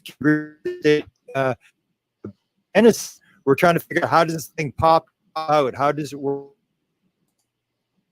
And it's not what it is. And the idea that we're reading with blood. What did that. I lost a lot of that. Yeah, we lost a lot of that, Could've been Grant, just because EMP you're the phone breaking up line. pretty bad. But I think I got the gist of what you were saying. James, You were saying that there was a lot of evidence of the possibility of seeding, which Valet suggested. I mean, that's reasonable to think. It's not impossible, but Rather I mean, has there's like a theory. number of. Ryan Wood did a really good book on crash retrievals called how is it called? Magic. Got it around here somewhere. Yeah, I have it. Just right Yeah, here. it's a very good book, and he lists like 75 potential crash retrieval cases up through the end of the 20th century. And it's not that all of them are sure shot, absolute cases, but some of them are very well attested. Yeah, that's it. Magic Eyes Only. Good job. Yeah. And when you think about it, like people will argue, well, why would advanced aliens have come across the universe and they just crash here on Earth? I mean, there's a lot of unknowns that we don't have. First of all, our own aircraft crash all the time. Not all the time, but I mean, 1 out of every 11 million, but we fly so frequently that we have crashes every year. Right. And we don't really know what the genuine traffic out there is of these UFOs. They're out there every single night. That's the thing. We don't really go on to the National UFO Reporting Center or even look up Filer's files. George Filer's still going strong. He collects reports from around the world. There are major UFO sightings that take place every single week around the world. There's something going on by unknown beings. They're doing something. And so there may be a lot of traffic we're not aware of. So if some come down every once in a while, it may not be actually as impossible to imagine. James, did you have any thoughts on that?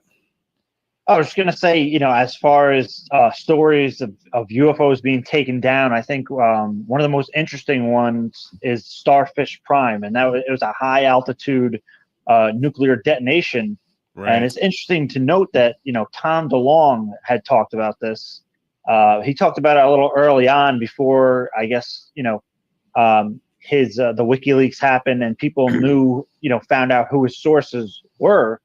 But after realizing, and again, Tom DeLonge, he says things you don't know what to make of it sometimes. But this one he emphasized in particular, and one of his sources we know is Neil McCaslin, and the guy was really high up at Wright-Patt Air Force Base, which is where materials have been taken for the technology, and that coincides with the EMP. That Lou Elizondo mentioned.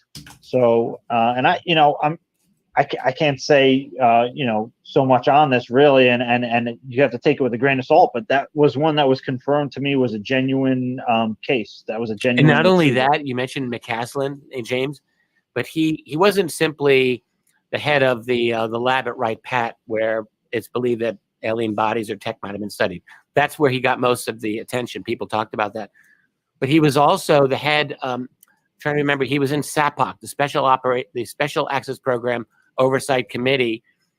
This is the entire committee that is highlighted in the Davis Wilson notes. Yes. All right, and so McCaslin, I think, was head of that at some point. In other words, he would have had access to all of those special access programs that dealt with ET and beyond. You would have had access to that. Just quickly, I wanted to know if Melinda, if we could get a link to your slides at some point. We have a lot of folks asking. I think the best thing is to give them a link to that PowerPoint presentation. James, did you provide that to them to add at the bottom?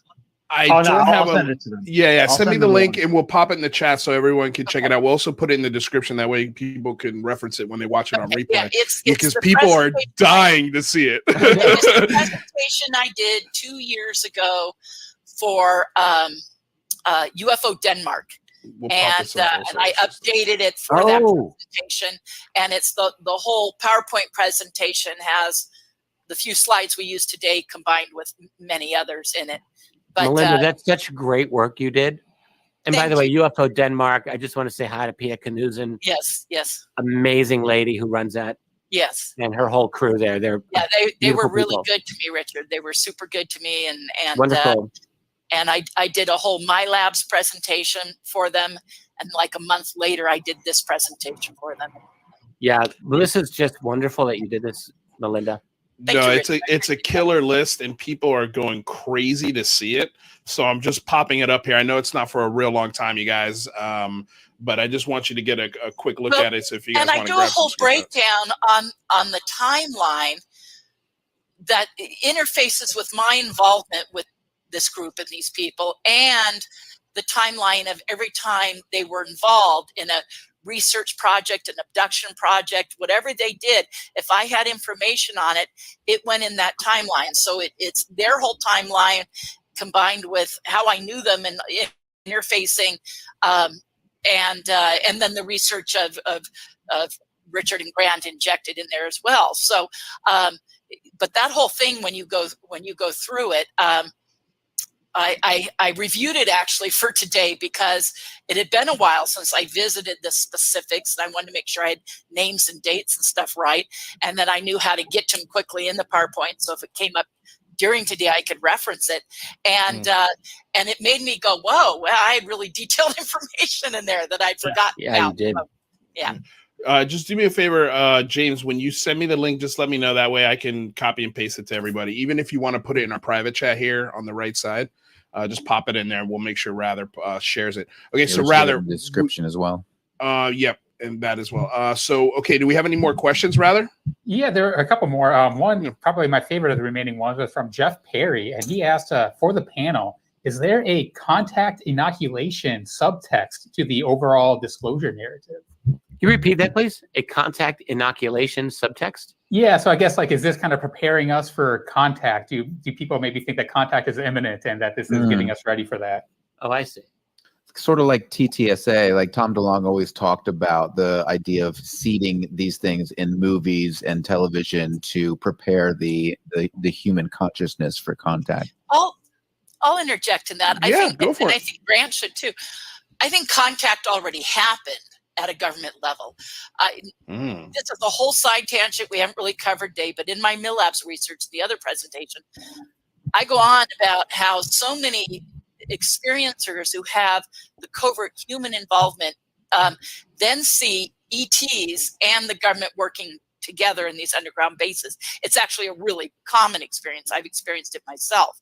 And so based on that, I think contact's already happened. I don't think they're preparing us for contact. I think they're preparing us for eventually this information coming out. I think it's become a secret that can't be kept. I'd like everyone else's input on this. I think the whole UFO secret's become something that they know because it's worldwide and it involves other governments, and we're not the only ones having information. And now multiple governments and private organizations are spacefaring, and they realize it can't be kept anymore. So they've come up with this elaborate plan to eventually bring us up to speed. And even all the guys with To the Stars and Lou and Chris and everyone have said something about this. If I remember correctly, this 7-year plan, Jim Semivan told me repeatedly. So I think they've got some kind of long, plan going on here. And what we're getting with these classified reports, these 73 pages or whatever supposedly it is, 70, going to the Senate and now Congress when it comes back from their break. Apparently it's supposed to have a closed door session and everything. So if they're getting additional information, I think this is the beginning of a long plan. It's a fine line between the evidence shows that and Melinda wanting to believe it. You know what I mean? So I don't want my personal, I hope this is moving forward thing to get in the way of what's actually going on. But I go back to what these people are saying publicly, what they're saying to each of us privately. And so I think it's the beginning of a long process. So again, the answer to that question is it's not preparing us for contact. It's preparing for telling us contact has already happened. Right. The truth, disclosure. Real quick question. I know we got a couple more and only a couple minutes left, but a lot of people are asking Richard about the claims of the classified version of the UAPTF being leaked to you. Can you shed any light on that? A little bit. That came to me literally 5 to 10 minutes before I went live on my YouTube channel a week ago. Came to me from a source. So I'll just explain. So what came to me was from a person that I know very well, someone I've known for many years, who's in a good position to get things from time to time, and gave me what was allegedly, and this is to him, this is like allegedly to him, bullet points of some of the key things about what was in the classified portion of the UAP task force report. So of course, what we got were 9 pages, actually 6 pages of a report, which everyone talked about. And what was said to me was that there was the classified portion had a certain elements in it that were discussed, and those elements were leaked to this individual who sent them to me 10 minutes before I went live. Mm-hmm. And I had to decide, like, do I do this or not? Right. And I decided to do it. I thought, look, I'm not going to misrepresent anything here. People can make up their own minds. And I said, this is what happened. I'm not vouching for them or anything else. And some people really just like, I'm going to watch my language here. They basically just went out of their minds. Yeah. Like, how's he doing this? This is disinformation. Yeah. Maybe it is. I said it might be. I don't really know what it is. But the information supposedly was that there were various types of unusual craft that were being tested at Area 51 in Tonopah, but that these craft, to the knowledge of the investigators, had not left that region, and so therefore were not responsible, as far as anyone can tell, for the UFO sightings that were being discussed. And that was essentially the classified portion that I discussed. I did hear from one of the people in the club, in the Cosmic Club, who said, nope, it's not my information. That's supposedly not in there. So I got one denial already from one of those members on Melinda's list there. And maybe that's true, or maybe they're just throwing me a line. Like, we're in a hall of mirrors, and right. I found that information to be at least plausible, which is why I put it out. I thought it didn't sound crazy. There was one reference to a K song and then a certain research, and many people emailed me about this individual. This is a real individual who's done some legitimate research in that area. So, I mean, there's legitimate leads. Yes. So, I don't know. I don't rule it out at all, despite Richard, what my inside guy said to me. There you go. I looked up that same individual and thought that seemed very plausible. The K-Song guy in his research. Right. Yeah, there's my slide right there. I fit my research and what I knew. I thought there were many things in here that seemed legitimate. And of course, if this is a classified piece of information, as Semi Van has told me repeatedly, we have to deny it. We can't comment. I mean, even about the Wilson document, I go back to, I had a 43-minute long non-denial conversation with Jim about it. And so, they would have to deny it or knowing anything about it. But I think it reads like some real information. The more I've looked at it, yeah, I thought so too. I don't know if that's clearly boiled down by someone else from if it's legitimate, it's rewritten, and I have no idea who the author of this is. Right. Well, I can tell you some things that really, like the first 5 or 6 things, I'm like, yep, that makes sense. Yep, that makes sense. Like ion propulsion systems. Yep, I can see the government working on that. Almost a prosaic. Mundane. Yeah, it almost seems like just. Let me ask this: Is it possible? And I know it's probably not in 1947, but let's just say within the last 15 to 20 years, is it possible that the United States has cracked this technology? And it's a multitude of things. They're covering tech, they're covering an amazing story, and they're also trying to get budgets approved. Can't it be all of these things at once and not just one? It's absolutely possible that secrets have been cracked. Absolutely possible, despite, when people study the Davis-Wilson notes, and we keep coming back to that because they are important. And, Wilson famously was told by his black budget gatekeepers that, no, our progress has been painfully slow and we can't really figure this stuff out. Well, I mean, that's what they told him, and we can believe that they told him that, but is it actually true? Keep in mind, Wilson found 4 programs, not one, 4 within the Special Access Program Oversight Committee records, and contacted one of them. There's a bunch of these in there. And, there's a lot we don't know. And how far have they gone? Would they really want? They told Wilson what they had to tell him because he was becoming a nuisance. Yeah. He was becoming a problem, and they couldn't just pass him off and say, "Oh no, we don't know what you're talking about." Like that couldn't fly, as it were. Yeah. So they told him enough what they had to tell him to get him off their back, but they weren't going to tell him more than that. And I do believe that there has been progress. Real quick, Melinda, before you answer, can you do me a favor? Just because I don't know if James has the link, but if you could go on to Twitter right now and just send me a link to that PowerPoint so that way we could share it before we end the show. I want to make sure folks have that link. Just take your time. James, you have it in Messenger. I have the link, but I'm using the StreamYard on my phone. Got it. Okay, I see what's happening here. Okay. Good statement by UFO Joe in the chat there, by the way. Here. Where do you want me to put it?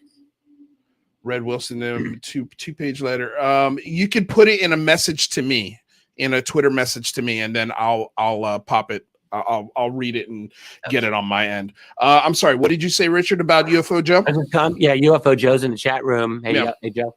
And he just writes, read Wilson, Davis, and Miller's 2-page letter to Davis. Yeah, that's very important. He writes anti-gravity and alien reproduction vehicles, allegedly. The ARV story, which is a story that I still find credible. And Mark McCandlish, who recently died, possibly suicided. We really don't know. Self-inflicted gunshot wound. Who knows? I don't think he was suicidal. But anyway, McCandlish, of course, is the source of this. His friend Bradford Sorensen. They were going to go to Norton Air Force Base for an air show. Sorensen goes alone. He takes a high-level defense official with him. McCandlish couldn't go. And they end up going to Lockheed instead, Palmdale, and the big hangar, and they see 3 hovering craft behind a curtain. The mama bear, papa bear, and baby bear. And Sorensen describes them in extreme detail to McCandlish, who draws them. And that drawing's out there on the web. But that's the ARV. The general who was talking about them at a podium, according to Sorensen, described them as the alien reproduction vehicles, explicitly so, and stating that they had been traversing, at least if not all, then much of the solar system by then, 1988. Sorensen said when he looked at them, this is according to the people who interviewed him, I've never spoken to him, but he said when I looked at them, they looked like they'd been beaten up, that they'd been put through their paces. Yeah. So, and they were hovering. They weren't suspended by ropes or pulleys or anything like that. They were hovering. Wow. So, and the general also said, apparently, that they. All right, you guys. So I've included the link to the rest of this interview if you want to listen to the rest of it. It's in the chat right now, and I'll also link it in the description below in the video. But it's still, I mean, this conversation goes on for another 40 minutes. So go check it out. It's a really cool conversation. If you haven't listened to the whole thing, I highly recommend checking it out. If you're listening to us on podcast, you can look for this episode on podcast. It's on there for sure. It was in the month of July. If you type Richard Dolan, Melinda Leslie into the search aspect of it, you'll definitely find it. Near Earth Oddity with a $5 donation. Thank you so much. Human life is a labyrinth of trappings and sustained by fear of death. The possibility of intelligent ET perspective intrigues me. I think that's why we're all here. You know, it all intrigues all of us, everyone in the chat, no matter if you are a hardcore sort of skeptic of what the government is saying, or if you're a hardcore believer of what's being said. It intrigues both sides. So I agree, and it's definitely why I'm here. G West with a $5 super duper sticker. Thank you so much. I truly, truly appreciate you guys. Merry Christmas to all of you. Thank you so much for being here for this special edition, this old school hoodie edition of the Unidentified Celebrity Review. We normally wear ties, but since the whole crew's off and I feel like I've been on vacation for the last 4 days, been really lazy, really just soaking up the holidays. It's been fun. Going to go down to San Diego and celebrate Christmas. But before we do that, we got 2 more episodes coming at you this week in the top 10, number 7 and number 6. So we'll get there on Thursday and Friday. Other than that, I want to say thank you to all of you who hung out and joined us for this replay edition. Again, if you haven't seen this interview, check out our archives. We got a lot of cool stuff, a lot of great interviews, especially within the 4 Big Phone Home shows that we did. There's a lot of great panels in there, so definitely check it out. If you're new to the channel, check out the archives. We've got almost 300 shows just on this channel. And then with the Singularity Lab, we've already reached and past 300 shows. So, we got a lot of content if you haven't watched any of it. So I thank you all for being here. Before we get out of here, I want to remind you we got the Patreon for as little as $1 a month. Nothing here at the UCR is put behind a paywall. We do that because we feel like this information should be available as soon as it's produced. So there you go. You're welcome. We love you. So please show us the love back. Thank you all so much for the super chats. An absolute pleasure and honor that you guys spend your hard-earned cash on this show.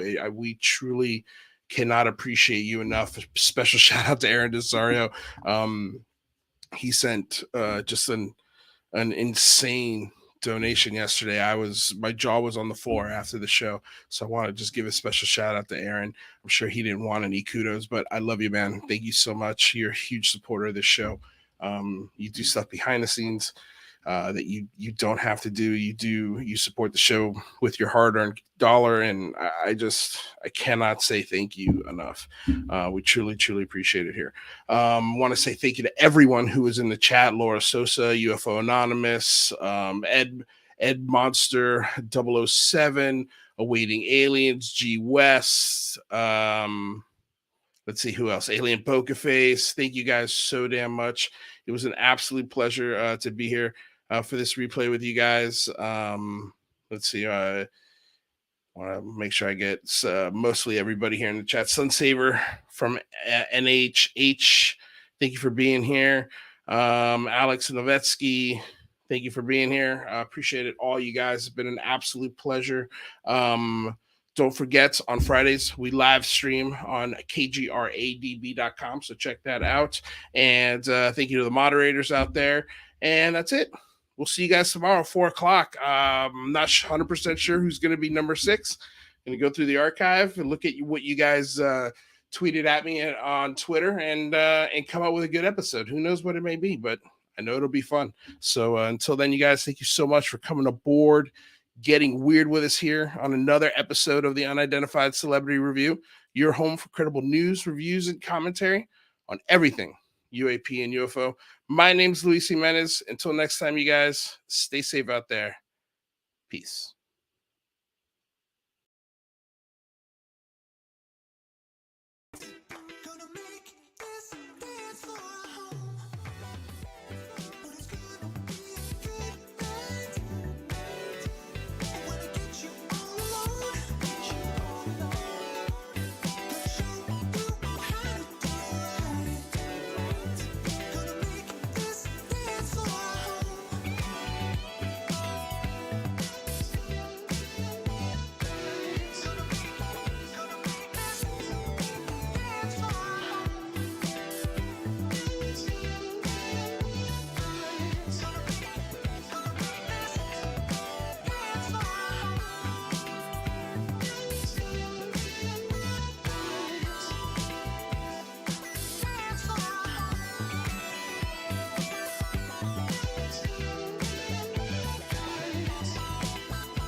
I'm going to tell y'all right now, all of these wonderful people would not be here without Patreon supporters like you. If you enjoy credible news, reviews, and commentary on UFOs and UAPs 5 days a week, you want to support this show. What's your name? Marty. Marty, look how easy this is, Marty. Pick up your phone. Boom! You're a Patreon member. I mean, look, it's so easy. You just click the link, which is right here. Just for $1 a month, you can support this show. Just fill out the information and pledge what's comfortable for you.